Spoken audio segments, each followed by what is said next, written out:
gusto mo ng legit na chika, eto na yun! Chika! Walang filter, walang edit. Chika! Hindi ito fake, hindi ito late. Chika ni Sisa!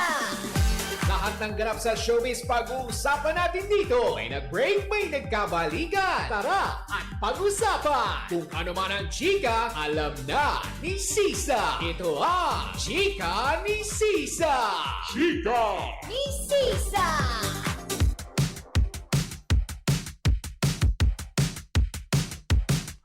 Isang magandang hapon, Metro and Mega Manila. We are number 106.7 Energy FM. Pangga, wag mong sabihin radyo, sabihin mo Energy. Sa magandang hapon pa rin po. Sa lahat pa rin po ng ating mga panggana na katutok sa ating digital platforms on Facebook, TikTok, and of course, sa ating mga team replays on our YT channel on Energy FM. Isang magandang hapon po sa inyong lahat ng bonggang-bongga. At syempre gusto ko rin batiin ang lahat ng ating mga panggang drivers, lalong-lalo na ang ating mga in-drive drivers na walang sawang nakatutok sina Kuya Ed Domingo, Ricardo Robes, at si Ronald Soriano. Hello sa inyong lahat dyan, hindi ba? Yung mga taga-Pasig Mega Market, hello po sa inyong lahat. Jerwin De Leon all the way from Singapore. Hello sa iyo. Kamusta ka naman din, hindi ba? At syempre batiin natin ang mga taga-Manggahan, Pasig City. Kamusta naman kayong lahat dyan? At syempre pahuhuli ba ang mga taga-Marikabana, Pasay City. Hello po sa inyong lahat. Isang magandang hapon. Ako po si Kapitana Sisa at eto na ang Chika ni Sisa. Wow! Hello po sa inyong lahat. Tungo na tayo sa ating unang Chika! Naku, eto na nga, hindi ba? Kahapon po ay nagkaroon po tayo ng pagkakataon na masilayan at makausap, hindi ba, sa pamamagitan ng isang interview, si Daniel Padilla. Oo, nakakaloka yun, di ba? Hi, DJ, di ba? Ang gwapo-gwapo niya in fairness, talaga sa personal. At nagpapasalamat din tayo, of course, sa pamunuan ng Cobra Energy Drink dahil inilunsad po si Daniel Padilla kahapon bilang newest endorser na kumakatawan sa modernong Pilipino na patuloy na lumalaban sa hamon ng buhay. Diba? Na kung saan nga naman pinaunlakan ni Daniel Padilla ang ilan sa ating mga, alam mo yung kasamahan sa media, at kasama na rin po ako dyan, hindi ba? Nakakatuwang isipin na kahit pa sabihin mong ang dami niya kinasadlakan na kahit na anong intriga, matapos ang kanilang breakup ni Catherine Bernardo, halos lahat ng tao, di ba, parang yung iba dina-down siya, pero mas marami pa din na ina-up siya, ay very positive pa din ang outlook ni Daniel Padilla sa buhay. Dahil unang-una nang matanong nga siya, ano ang pinakasentro ng kanyang buhay ngayon? Alam mo, maganda kanyang sinagot na ang sentro ng lahat, diba? Ang nangunguna sa kanya ay ang Panginoon. Magpasalamat sa lahat ng mga biyaya, hindi ba? Inuulan man siya ng pambabash, inuulan man din siya ng papuri ng ilan, hindi ba? Pero mas marami ang mga, alam mo yun, yung hindi natutuwa, ng mga nakakaloka. Pero hindi niya yun alintana. Dead mas sa kanya yan. At naitanong din kay Daniel Padilla kahapon sa media launch na ginanap kung saan nga inilunsad siya bilang bagong endorser o bagong muka ng Cobra Energy Drink.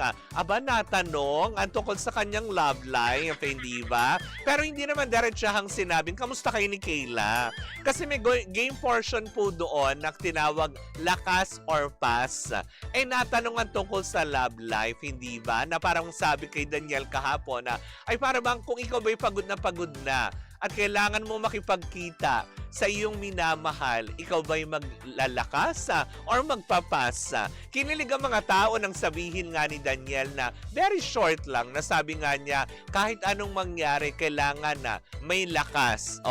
Diba? So, ibig sabihin, diba, ngayon, kung meron man siyang bagong love life ngayon, na sinasabi di umano na si Kayla Estrada nga, ang bagong nagpapatibok ng kanyang puso, ay ayaw na nitong bulat-latin o buyang-yangin sa publiko kung ano man ang meron sila. Oo, tama naman din, hindi ba? Baka naman kasi ngayon nag-iingat na nga lang si Daniel sa kung anong meron sila, hindi ba? Kasi nga siguro natutunan na rin niya na hindi pala dapat lahat inihahayag, 'di ba, sa publiko, kasi parang tayo din 'yan, 'di ba? Tao pa rin naman din sila na kailangan din nila ng privacy, mga private moment, 'di ba? Na kung ano mang meron silang special na pagtitinginan na, 'di ba, ng anak ni Miss Janice de Belen, 'di ba? Ay nasa sa kanila na lang 'yon. Diba? Tama na yung makita nyo na may marami na silang posting together, diba, yung closeness nilang dalawa na para bang okay na, diba?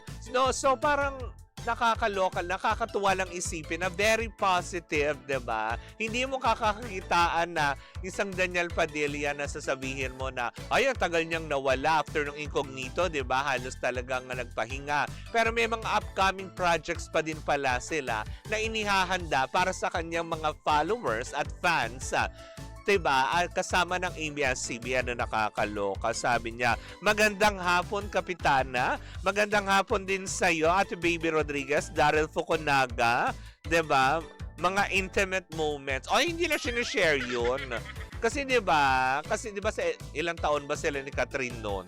Diba? Na halos lahat, diba? May nasa alam ng publiko kung anong ginagawa. So, hindi na protected. Siguro ngayon this time, nag-iingat na nga lang siguro din si Daniela at kung sino man yung kanyang, diba, nagpapatibok ng kanyang puso, ay talaga nga naman na masasabi kong tama lang din yung kanyang ginagawang pananahimik. Oo, diba? May gusto po, mas gusto ko po yun si Daniel at Kayla. Parang single lang po yung relasyon nila. Hindi open. Parang single? Simple. Parang simple lang. Tama naman din, diba? Kasi nga naman kahapon halos parang hindi naman sa iniiwasan niya na mapag-usapan. Siguro lang talaga na ayaw na lang din niya madrag since syempre, ito'y proyekto, kumbaga parang trabaho ito diba? Ayaw na lang niya siguro mahaluan ng personal kasi mas gusto pa din niya at naniniwala pa din naman ang pamunuan ng Cobra, kaya nga siya ang kinuha dahil siya ang kumakatawan sa modernong Pilipino ngayon na kung saan nga naman sa kanyang henerasyon ay perfect na perfect para kay Daniel Padilla. Kaya nga kahapon ay talagang nga naman kahit na ako ay nakapagtanong ng isang beses lamang para sa kanya, ay ako ay nagagalak pa din. Dahil hindi siya suplado sa personal, hindi rin siya yung pinalalabas ng ibang mga fanay, di ba, na masungit siya sa mga gusto magpa-picture. Hindi. Halos lahat ng nga lang gusto niyang i-accommodate. Kaya lang talaga, due to limited din yung time, at the same time medyo yung space nung nadadaanan dahil may katabi pa rin kaming event kahapon doon sa naturang lugar sa BGC. Talagang nagbigay respeto din naman siya na para hindi makabulabog sa ibang mga nag-i-event din dun sa lugar na yun. Ganyan dapat ang artista, diba?